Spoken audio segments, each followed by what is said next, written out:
마태복음 28장 보시겠습니다.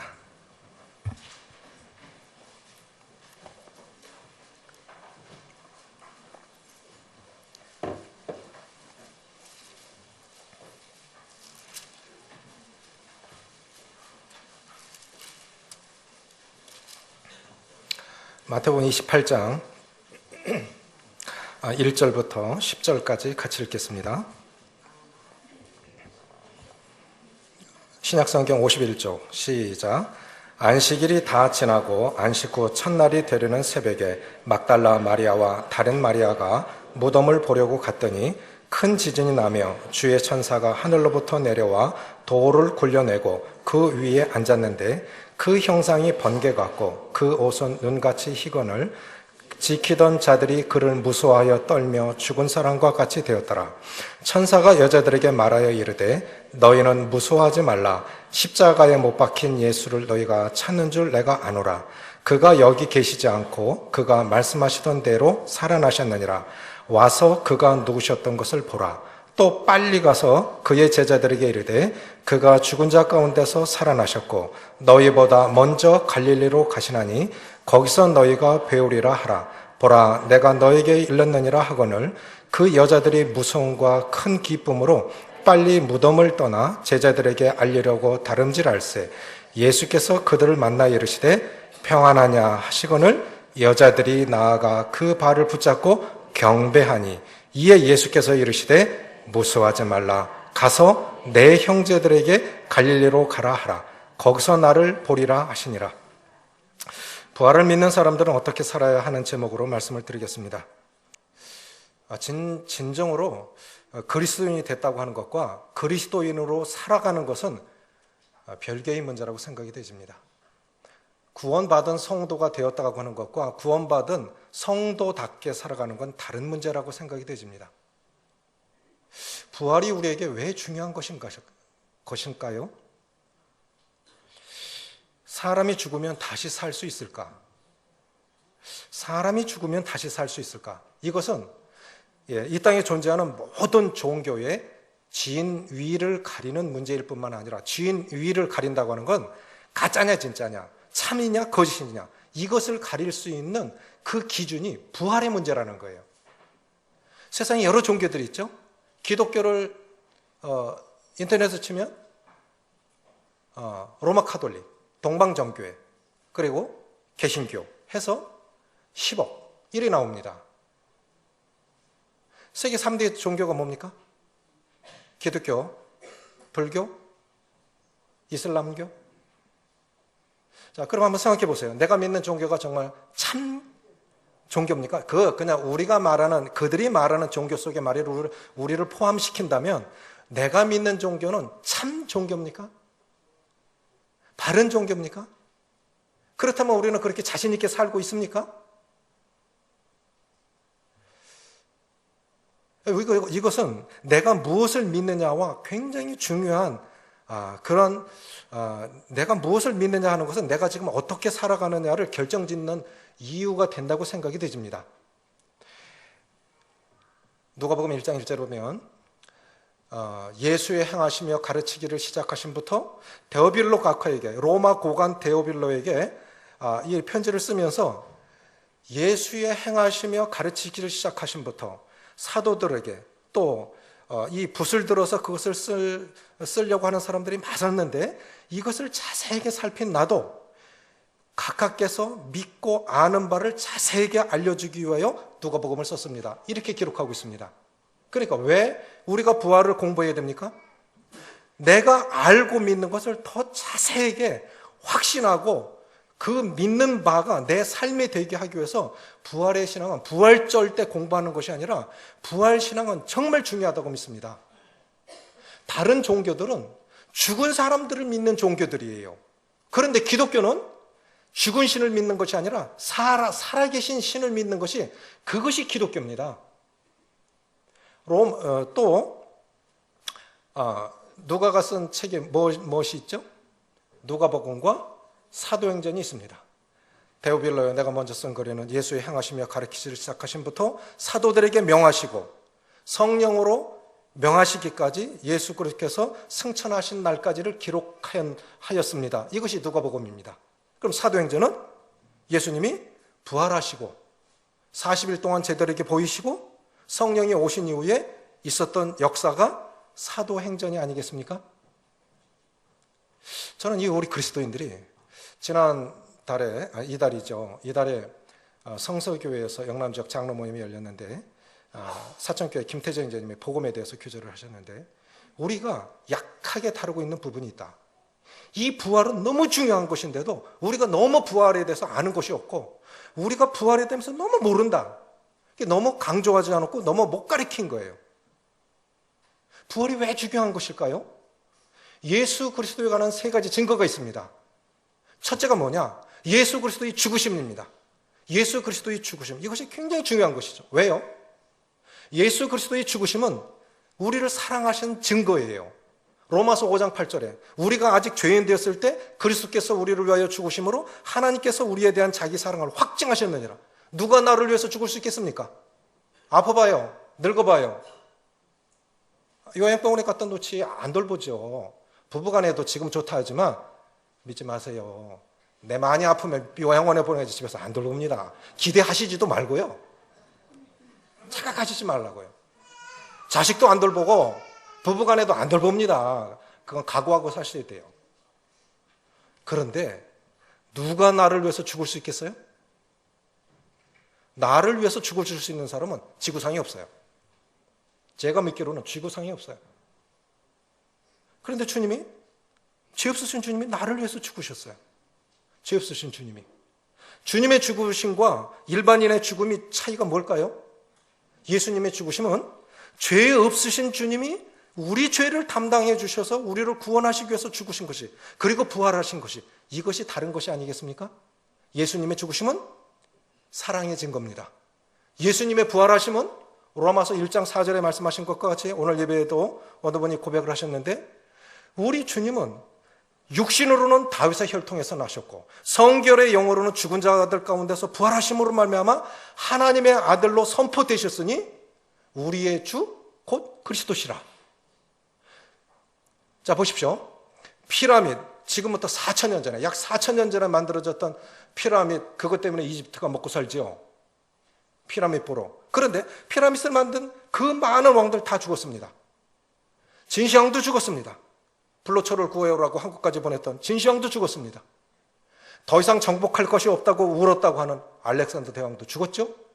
모태똥도 죽었죠. 스탈린도 죽었죠. 김정일도 죽었죠. 다 죽었죠. 그렇죠?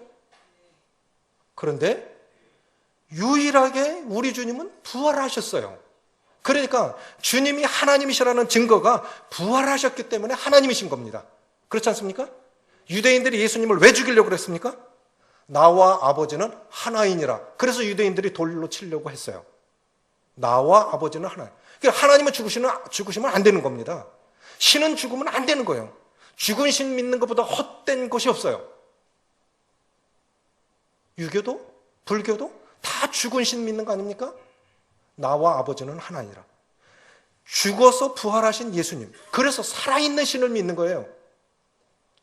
예수님의 죽으심은 사랑의 증거요, 예수님의 부활하심은 능력의 증거요, 그리고 예수님의 승천은 우리의 소망의 증거입니다. 아멘이십니까? 저는 제가 요즘 관심 갖고 있는 건 늙음입니다. 어떻게 늙어가야 되나. 지금도 간증 유지하기가 참 힘들지만 제가 기도하는 건 딱 한 가지 있습니다. 주님, 제가 원하는 대로가 아니라 하나님이 원하시는 대로, 하나님의 뜻대로 주님의 교회를 세워가시고 하나님이 주목하시는 교회가 되어졌으면 좋겠습니다. 하나님이 주목하시는 교회, 그리고 하나님이 기대하시는 교회가 되게 해주십시오. 교회가 건강한 성장을 이루어서 세상에 거룩한 영향력을 미치는 교회가 되게 해주시되 마지막에 좋은 간증 남기고 가게 해주십시오. 인생 마무리 잘하게 해주십시오. 제 요즘 기도 제목은 이겁니다. 사역의 마무리도 잘하고 인생의 마무리를 좋은 간증 남기고 가게 해주십시오. 그런데 그렇게 쉽지가 않아요. 이게 그렇게 쉽지가 않아요. 뇌세포가 굉장히 많은 뇌세포가 매일 몇 개씩 죽어간대요. 그런데 죽어가면 죽은 뇌세포는 다시는 안 살아난답니다. 그래서 치매가 오는 거예요. 그래서 치매가 오는 거예요. 내가 아무리 깨끗이 살고 내가 아무리 노력해도 그건 내가 못 막아요. 치매를, 현대의학이 치매를 못 고칩니다. 예방약도 없어요. 로리 코엘 형님이라고 계셨습니다. 대만에서 평생 아버지를 이어서 의사로서 평생 선교 사역을 대만에서 하셨는데 대만 정부에서 상을 줬어요. 그러니까 대만에서 상을 받았다고 호주에서 또 상을 줬어요. 이게 텔레비로 나온 거예요. 그분이 뭘 기도하셨냐면 의사를 하니까 이렇게는 죽지 않게 해주십시오 했는데 교통사고로 죽지 않게 해주십시오. 너무너무 악한 병에 걸려서 너무 이 삶의 질이 떨어지는 그런 모습으로 병 걸려 죽지 않게 해주십시오. 몇 가지를 기도했는데 형님 깨끗하게 가셨어요. 그분을 통해 가르침을 받았으니까 문자가 와요. 이번 주님 날아가셨다고. 참 고마웠어요. 우리 정말 기도해야 됩니다. 우리의 소망이 있습니다. 우리 죽어도 소망이 없다면 인생보다 더 저주가 있을까요? 소망이 없다면 생각해 보십시오. 자, 며칠 전에 신문을 봤는데요. 지금 감옥에 수감돼, 판결은 안 났지만 감옥에 수감되어 있는 대통령을 비롯해서 비서실장, 삼성, 이재용 씨 쭉 나왔는데 그분들의 수감 생활을 어떻게 하는지를 쭉 나왔는데 박근혜 대통령은 여전히 가만히 앉아보고 있고 누구는 그냥 거기서 열심히 운동도 하고 그런데 이재용 씨가 조사받아 나와갖고 동병상련이죠. 고생이 많습니다. 세계 50대 기업에 들어가는 이재용 씨도 감옥에 갇히니까 한 평 반 정도에서 1,400원짜리 밥을 먹어야 돼요. 자, 세상을 호령했던 사람도요, 죽으면 아무것도 아닙니다. 맞습니까? 대통령도 대통령 직에 있을 때 대통령인데 내려오면 아무것도 아닙니다. 그런데 거기까지 죄를 지어서 감옥에 갇히면 우리만도 못합니다. 맞습니까? 아무것도 아닌 거예요. 우리도 죄 가운데 살다가 영원히 망할 수밖에 없는 인생들인데 그래서 예수님이 가룟 유다를 향하여 그는 차라리 태어나지 아니하였다면 자기에게 좋을 뻔하였느니라. 그것이 어찌 가룟 유다뿐이겠습니까?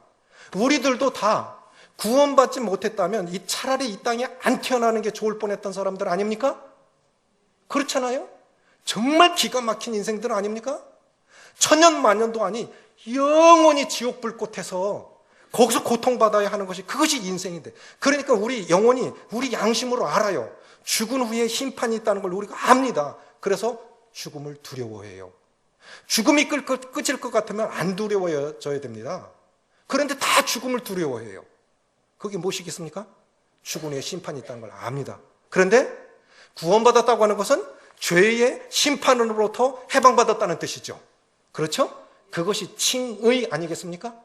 우리 이제 칭의 구원받았다고 하는 신분적으로 구원받은 사람들은 이제 세상 살아가면서도 죄의 영향력으로부터 벗어나기 위해서 거룩한 삶을 살려고 노력합니다. 그것이 성화입니다. 죄의 권세로부터 해방받으려고. 그런데 우리는 아직 마귀의 권세 아래에 있기 때문에 타락한 본성을 갖고 있고 아직도 죄를 짓고 살지요.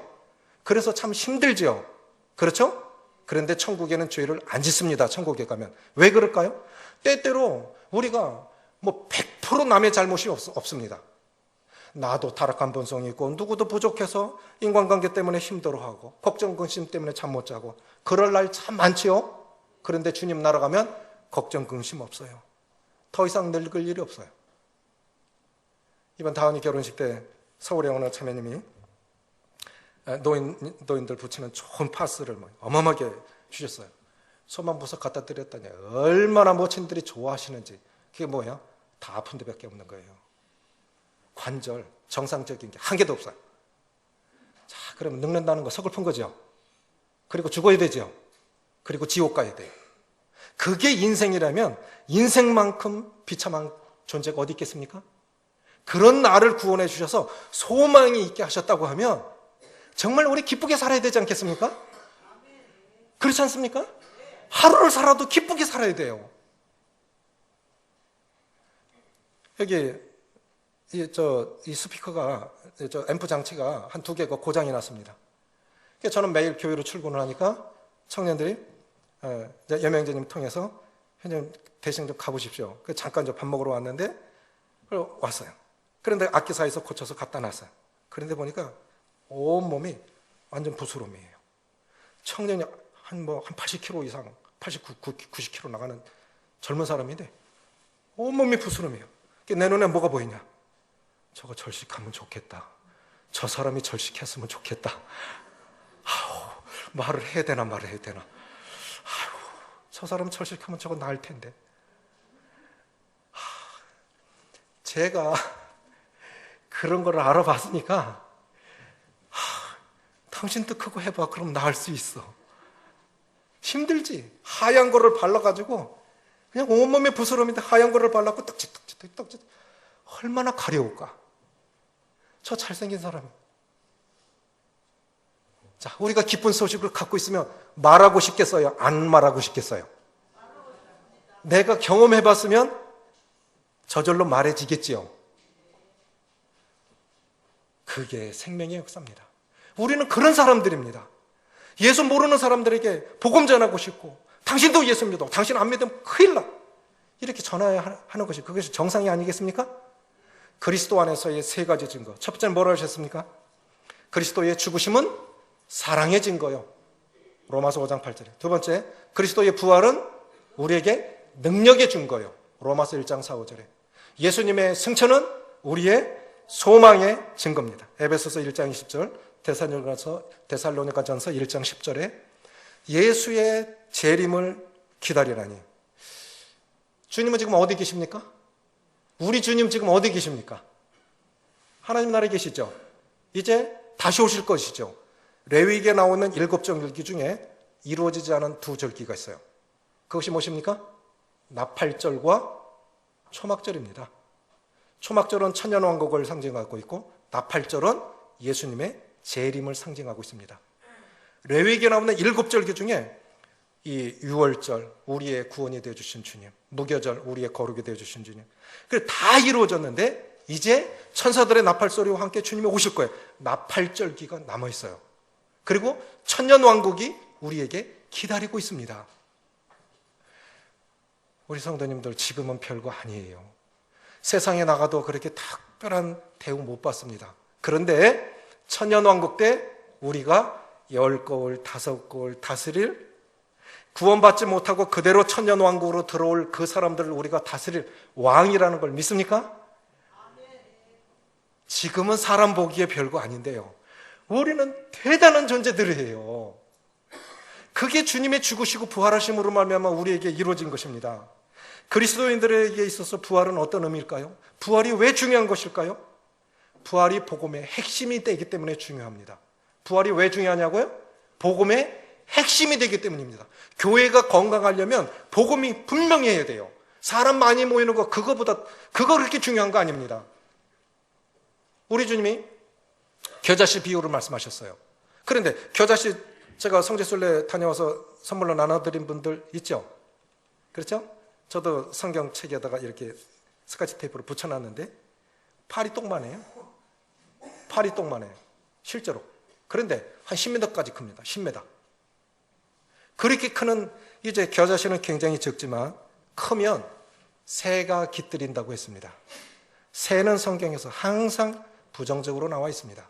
그래, 때로 교회가 처음에는 거룩했는데 이제 이단 교리 들어오고 거짓 교리 들어오면서 사람은 많아졌어요. 교회는 굉장히 부풀려졌는데 사단이 역사하니까 복음은 없습니다. 그게 교회 맞습니까? 복음 없는 교회가 맞습니까? 거듭남, 이렇게 다른 거 다 믿겠는데 부활은 못 믿겠답니다. 감리교 신학대 교수들 부활을 안 믿습니다. 상당수. 그런 분들이 교수들이에요. 오늘날 목사들이라고요? 다 바른 복음 전하는 사람들 아닙니다. 물론 일반 교회들도 복음 많이 전하는데 목사들이라고 다 복음 전하는 거 아니에요. 고린도전서 15장 3, 4절 보시겠습니다.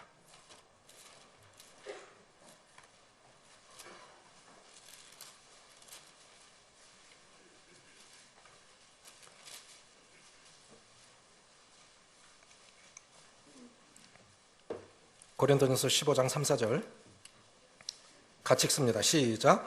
내가 받은 것을 먼저 너희에게 전하였노니 이는 성경대로 그리스도께서 우리 죄를 위하여 죽으시고 장사 지낸 바 되셨다가 성경대로 사흘 만에 다시 살아나사.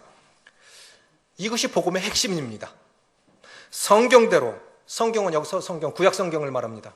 예수님께서 지상에 계셨을 때 사람들이 당신이 메시아 표적이 뭐냐라고 많이 물었죠. 그런데 예수님이 하신 말씀이 있어요. 무슨 표적을 말씀하셨죠? 요나의 표적밖에 없으니. 당신이 메시아 표적을 보여주십시오. 당신이 하나님의 아들이라는 표적을 보여주십시오 했을 때 예수님이 요나의 표적밖에 없으니, 요나가 물고기 뱃속에서 밤낮 3일 동안 있었던 것 같이 인자도 무덤 속에 3일 있으리라. 부활하실 걸 말씀하신 거예요. 우리 죄를 위해서. 누구 죄 때문에 죽으셨다고요? 우리 죄를 위하여 죽으시고 성경대로 사흘 만 장세 지난 바 되었다가 사흘 만에 다시 살아나사. 그래서 전 몇 가지 말씀드리고 싶은데, 그러면 부활의 증거가 뭐냐는 거예요. 우리는 나름 성경에서 압니다. 그런데 다른 사람들이, 안 믿는 사람들이 부활의 증거가 뭡니까 했을 때 그들이 이해할 수 있도록 그들이 인정할 수 있는 그 증거가 내게 있어야 됩니다. 그것이 무엇이겠습니까? 부활의 증거 첫째는 성경상의 증거입니다. 성경상의 증거. 사복음서에 다 나와 있습니다. 사도행전에 나와 있습니다. 사도들은 뭘 전한 겁니까? 주님의 부활을 전한 거예요. 우리는 보고 들은 것을 말하지 아니할 수 없노라. 여기 보십시오. 첫째 누구에게 보이셨습니까? 5절에 게바에게 보이시고 후에 12 제자에게와 그 후에 500여 형제에게 일시에 보이셨나니 그 중에 지금까지 대다수는 살아있고 어떤 사람은 잠들었으며 그 다음에 주님의 육신의 형제들은 안 믿었습니다. 그런데 주님 부활하신 후에 주님의 육신의 형제들도 예수님 믿었는데 그 주님, 성경에 야고보가 한 5명 나와요. 그 중에 야고보, 여기 나오는 야고보는 주님의 육신의 형제 야고보인데 이 야고보가 예루살렘 교회 수석 장로가 됩니다.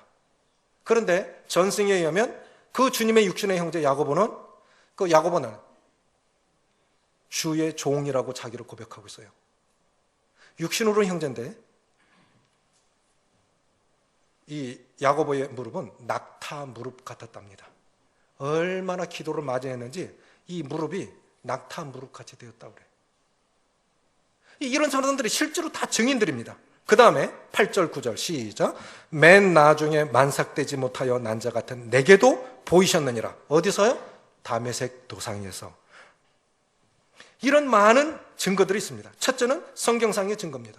성경과 5대 제국이라는 책도 보십시오. 세계사를 공부하면 세계사를 복음 전할 때, 그래서 권재선 자매님 제 주택에 살 때 2층에서 복음을 세계사로 전했어요. 그랬더니 나 세계사 알아요. 그거 사실이에요. 그게 성경 얘기입니다. 그게 성경 얘기예요?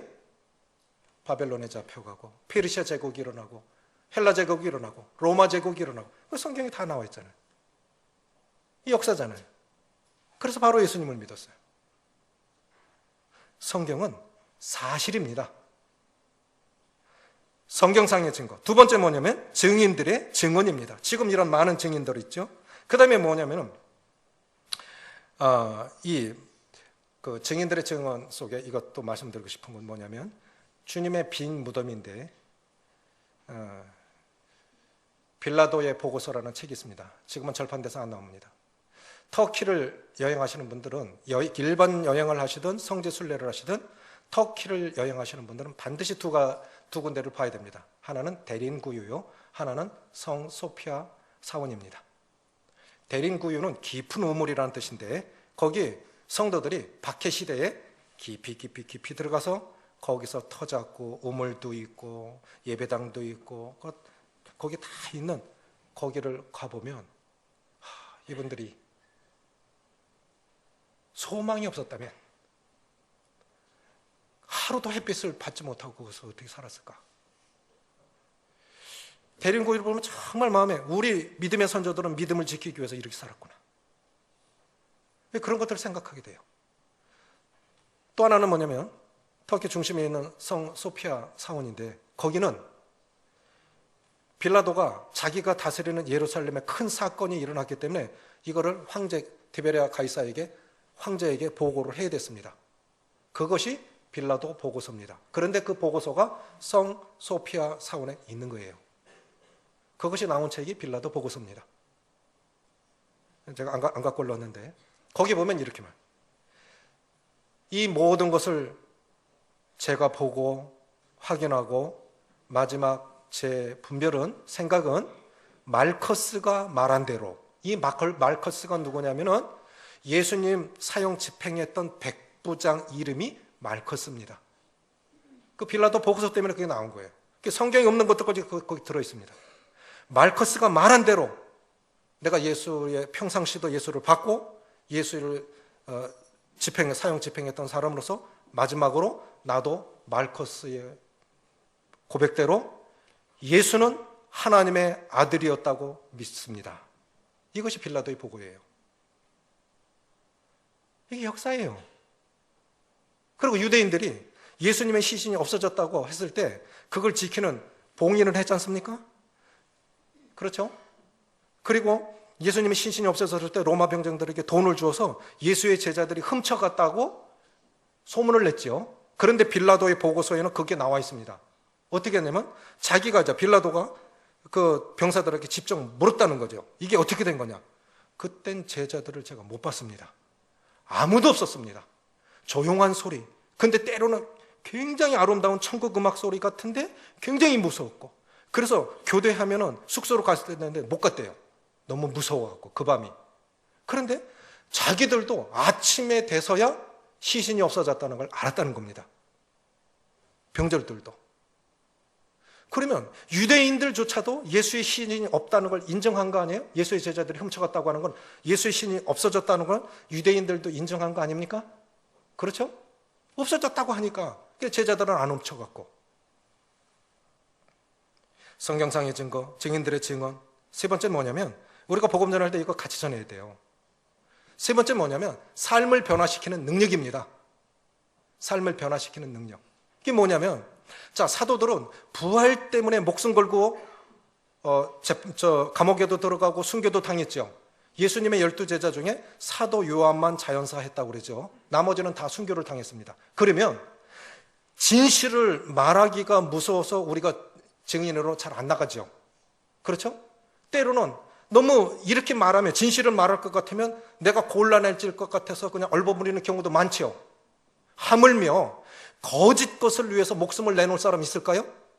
예수님이 살아나지 않으셨는데, 예수님이 부활하지 않으셨는데 예수님이 부활했다고 하는 것이 만약에 거짓이라면 그것을 위해서 목숨 내놓을 사람이 있겠느냐는 거예요. 만약에 형제 자매님들이실 것 같으면 예수님이 정말 부활하지 못하셨는데 목숨 내놓고 예수님 부활하셨다고 말할 수 있겠습니까? 없는 거예요. 그리고 자기들은 확실히 봤으니까 주님의 부활하심을 40일 동안 보이셨어요. 도마에게. 그때 제 도마가 없었으니까 이 손가락, 네가 못 믿겠거든, 이 구멍난 손가락에 한번, 이 구멍에, 이 손에 구멍에 네 손가락 한번 넣어봐라. 왜 40일 동안이 필요했을까요? 제자들은 확실하게 기억했습니다. 제자들이 예수님 죽으시고 나서는 무서워서 예수를 잡아서 못 박아 죽였다면 예수의 제자들도 해야 하지 않겠나, 우리들도 위험하지 않겠나. 그래서 문 걸어 잠그고 숨어버렸습니다. 그런데 어느 순간 나가서 성전에서 예수는 부활했다고 전하고, 너희가 죽인 예수를 바로 하나님이 주와 그리스도 되게 했다고 그렇게 외치고, 가둬놓으면 또 내놓으면 또 전하고, 그러다 결국 죽죠, 잡혀서. 어떻게 그렇게 할 수 있을까요? 부활하신 주님을 봤기 때문이에요. 삶을 변화시키는 능력. 이건 IS가 그들은 성전이라고 얘기를 하지만, 성스러운 전쟁이라고 얘기했지만, IS는 그 IS를 위해서 죽으면 천국에서 처녀들 70명이 기다리고 있대요. 그런 해괴망측한 그런 것을 믿는 그 부활 신앙하고는, 부활 종교하고는 다른 거지요? 그래서 만평이 나왔는데 천국에 여자들 더 이상 없으니까 죽지 마라 그러나요.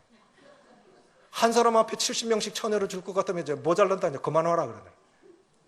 그걸 믿는 사람들이 아예 있습니다. 참 불쌍한 사람들이죠. 그런데 우리는 안 그렇지 않습니까? 또 하나가 뭐냐면 이 빈 무덤입니다. 주님의 빈 무덤, 우리에게 가장 확실한 이 부활의 증거죠. 또 역사적인 고증, 그것이 빌라도의 보고서. 또 하나가 역사적 고증을 할 때 우리 김정만님도 한번 다루신 적이 있어요. 창조과학 때. 그게 뭐냐면 제가 오늘 아침에 인터넷 들어가 봤는데 개기일식이라는 거 아시죠?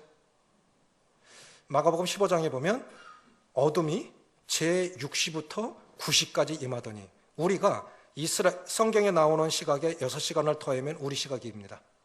우리가 6시간 빨라요. 6시부터 9시까지 6시간 동안, 아니죠, 3시간 동안, 6시부터 9시까지 3시간 동안 어둠이 임하더니 그랬죠? 그런데 그 역사에 의하면 그때는 개기일식이 안 일어났어요. 근데 깜깜해졌습니다. 이게 일식이 일어나는 건 어떤 현상에서 일어나죠? 태양과 달과 지구가 일렬로 서면 지구가 달에 가리워서 일시적으로 잠시 깜깜해지죠. 좀 어두워지죠. 그것을 개기일식이라고 합니다. 그런데 개기일식이 일어나면 달이 이렇게 순환 주기가 있어요. 획 도는 게 아니라 달이 순환 주기가 있어서 그것도 자주 일어나는 일이 아닙니다. 그 개기일식 보기가 정말 힘들어요. 이제 2022년에 일어난대요. 미국에서 한 3분 정도 볼 수 있답니다. 거기서 제일 정확하게. 그걸 과학자들은 옛날 것도 알고 지금도 알아요. 그런데 그때는 일식이 일어나지 않았어요. 그런데 온 땅에 3시간 동안 깜깜했다고요. 그런데 역사에 그때 일식이 아닌데 그때가 깜깜했다는 건 역사 문헌에 있는 거예요. 그러면 성경 사실이죠? 그렇지 않습니까? 우리는 이런 확실한 부활의 증거를 가지고 삽니다. 그래서 이 부활이 왜 중요하냐? 첫째, 복음의 핵심이기 때문에. 그래서 우리는 예수님의 죽으심도 감사해야 되지만 더 중요한 건요, 부활하신 주님을 많이 찬양하셨으면 좋겠어요. 소망의 주님을. 그래서 이 그리스도의 부활은 복음의 핵심이기 때문에 중요하고, 능력의 증거이기 때문에 중요하고, 세 번째는 뭐냐면 소망의 증거가 되기 때문에 중요한 겁니다. 이 땅에 아무리 많이 가져도, 아무리 세상에서 뛰어난 사람의 그런 삶을 살아도 결국 솔로몬의 마지막 고백은, 솔로몬이 젊어서 지은 책이 아가서입니다. 아가서의 뜻이 뭐냐면 노래 중에 노래라는 뜻입니다. 인생 가운데 노래 중에 노래는 무엇입니까? 우리 인생이 노래할 것 같으면 뭘 노래할까요? 사랑이에요. 그래서 아가서가 사랑 아닙니까? 이바지 음식을 해서 이렇게 보냈는데 저녁에 사돈한테, 집사람한테 전화가 왔나 봐요. 진철이가 대구에서는 얌전하게 굴었지요? 예, 무슨 뜻인지 몰라서. 집에 오더니 다은이 안고 난리를 쳐서 네 집에 가라 그랬대. 다음 날 아침에 일찍 일어나서 절하고 음식을 니네들이 대접을 해야 돼. 네가 그렇게 해야 돼. 그러다 그냥 얼마나 결혼한 게 좋았는지 그냥 부모 보는 데서 그냥 안고 업고 난리를 치니까 네 집에 가라. 내일 안 와도 되니까 네 집에 가라 그랬대. 그게 사랑이에요. 사랑. 그래서 솔로몬이 아가서라는 건 노래 중에 노래. 노래 중에 노래는 사랑입니다. 그런데 그 사랑이 60대도 그렇게 해요? 60대도 좋아서 안고 난리 합니까? 60 넘어가면 방 따로 씁니다. 그 중년에 지은 게 뭐예요? 잠언이지요. 지혜가 뭐냐? 명철이 뭐냐? 인생 어떻게 사는 게 지혜냐? 이게 잠언입니다. 늙어서 지은 책이 전도서예요. 솔로몬이 늙어서 지은 책이 전도서인데, 그 솔로몬이 전도서라는 뜻은 뭐냐면 회개하는 영혼, 참회하는 영혼. 살아보니까 잘못 살았어요. 이렇게 사는 게 아니었어요. 그래서 오고 가는 사람에게 다시는 나처럼 살지 말라. 그래서 지은 책이 전도서입니다. 헛되고 헛되며 헛되고 헛되니 모든 것이 헛되도다. 해는 떴다가 지며 떴던 곳으로 돌아가고, 바람은 남으로 불다가 이리 북으로 돌고, 이리 돌아 저리 돌아 결국 불던 곳으로 돌아가고, 강물은 바다로 흐르되 그것을 다 채우지 못하도다. 욕심 만만 많이 가져야 네 거 아니야. 그거 헛거야. 그러니까 내가 살아보니까 너는 청년의 때 곧 곤고한 날이 이르기 전 너의 창조자를 기억하라. 주님이 나의 구원자이시고, 나의 이 부활의 주님이 나의 구원자이시고 내 소망의 주님이신 것을 끝까지 붙잡고 가는 것이, 그게 가장 큰 행복입니다. 그것이 가장 기쁨입니다. 그 안에서만 기쁨이 있습니다. 아멘이십니까? 다윗의 믹담시, 오늘 시편 16편에 주는 나의 주시오니 주밖에는 나의 기쁨이 없나이다. 그 주는 했을 때 히브리어로 아도나이, 하나님의 많은 이름 중에 아도나이, 그게 주라는 말이에요. 주, 아도나이, 당신이 내 행복이요, 내 기쁨입니다. 그러니까 주님 떠나서는 행복도 없고 안전도 없고 아무런 기쁨도 없습니다. 그러면 주님이 우리의 모든 것의 모든 것이 되시니까 정말 그분 가까이 하시면서, 그분 기쁘게 여기시면서, 본문 안 읽습니다. 마리아가 너무, 근데 보십시오. 봉인이 돼 있고 병사들이 지키는데 어떻게 시신에게 향유를 발라주러 갔을까요?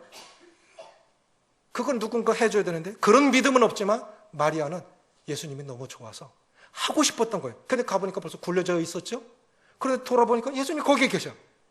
무섭기도 하고 좋기도 하고. 자, 그리스도인들은, 부활하신 주님을 믿는 사람들은 어떻게 살아야 되겠습니까?